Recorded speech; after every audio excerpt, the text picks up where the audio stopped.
mental health content is becoming really different now. I'm just annoyed with, I don't know, the world that we're in right now. I'm in such a different place right now, but I just refuse to be silenced. So I am about to go get my hair done, but I am listening to Yaba's stream about Foodie Beauty and the BBJ FFG dilemma, and it has made me realize just how ridiculous it is to put your episodes. I say this because obviously this is my mental health channel, right? And so the reason I say this is because I never thought that that was an issue until now. Like, now that I'm seeing it and I'm thinking of, you know, the history that they can pull out of the things that Foodie Beauty has done, such as, you know, obviously saying really ridiculous stuff when she's drunk, being racist, I mean, obviously nudity, dancing, being gross overall.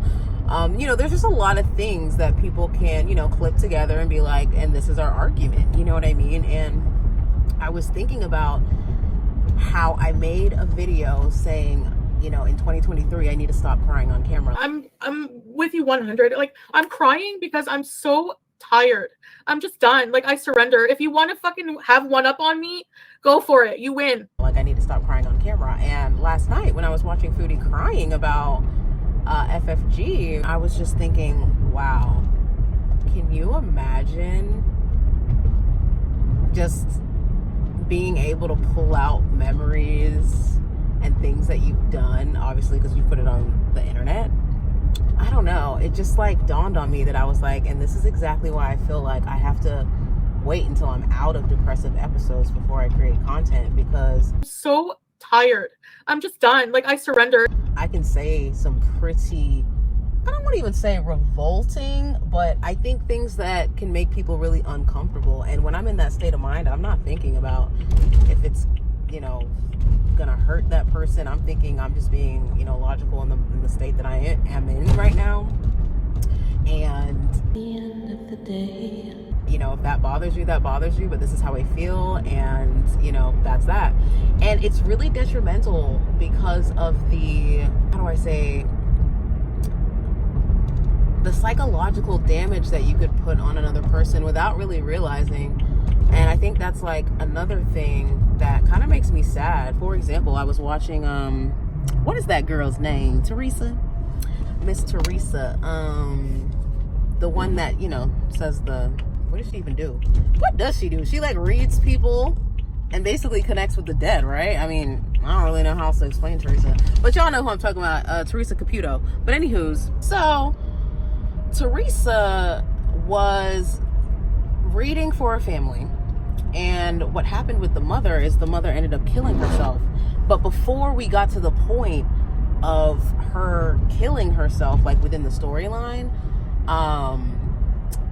they said that she had bipolar disorder 1, and that she got it in her I think later to mid 30s, something like that. But basically she just got to a point one day where she just got in her car with a gun and just shot herself in the head and was done with it. And it was like, I was in tears just thinking like, oh my gosh, like, can you imagine connecting with your mother after, oh my gosh, I am driving by a cemetery right now. That scared me. I was like, oh my God, dead people. But yeah, so anyways, she said, you know, there was nothing that you could have done in that point. I made my decision already.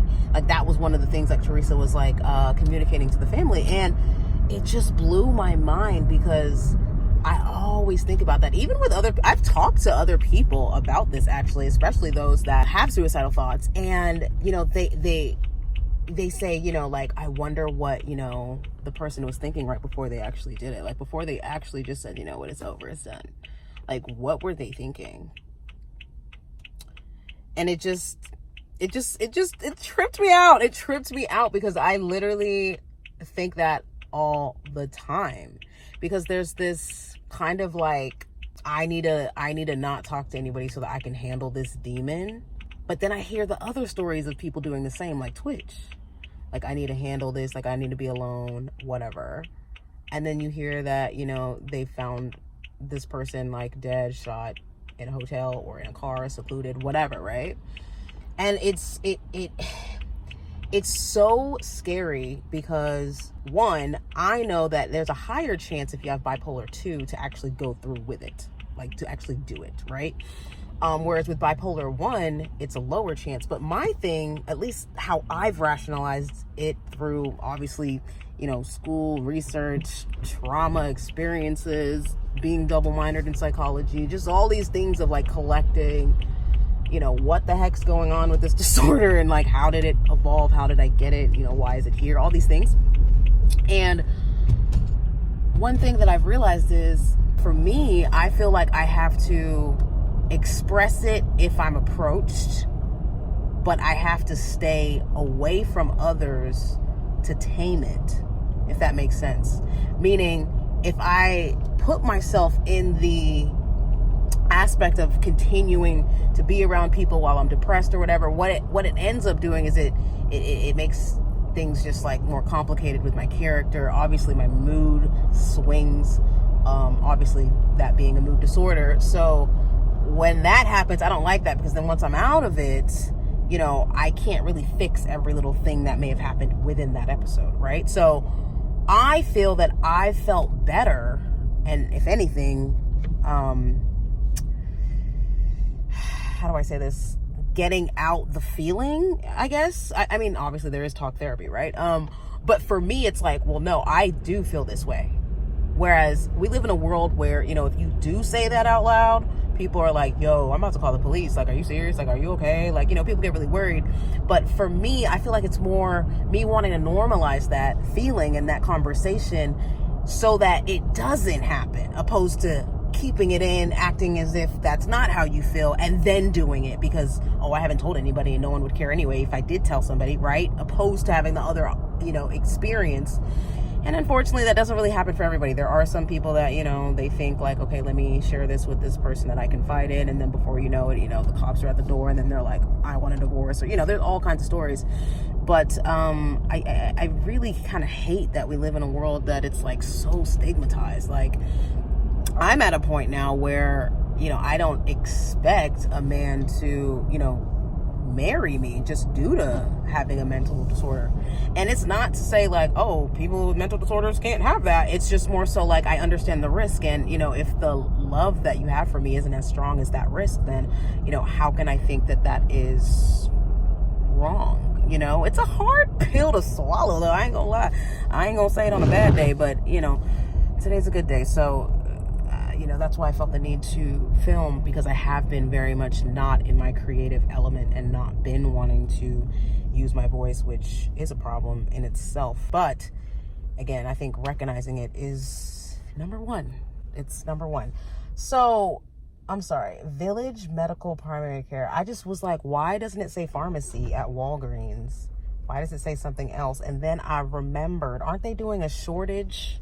Or isn't there a shortage of pharmaceuticals? I can't remember what exactly the news was saying, child. Another thing that I want to do is make sure on this channel that I do videos where I'm exploring, not even exploring, but like having like a little like home diary so that I can look back and see things, because I'm not going to be in America, and I think I'm gonna want to like remember what it's like to be in America, or at least see things that I'm used to seeing instead of it just being in my memory. So we'll see how that goes.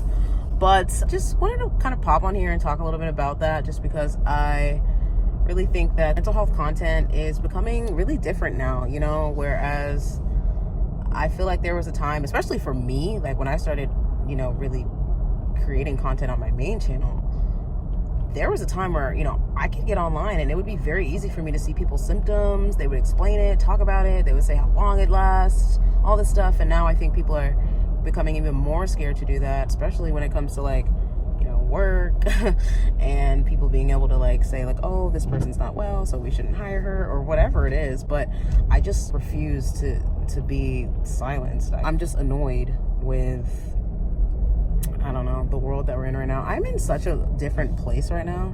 I never drive this far, so I'm over here like, ooh, look at all this stuff. I want to go to that Asian market too. They got all the stuff up in there, okay? I feel like I've been going to those Asian markets since I was a little girl.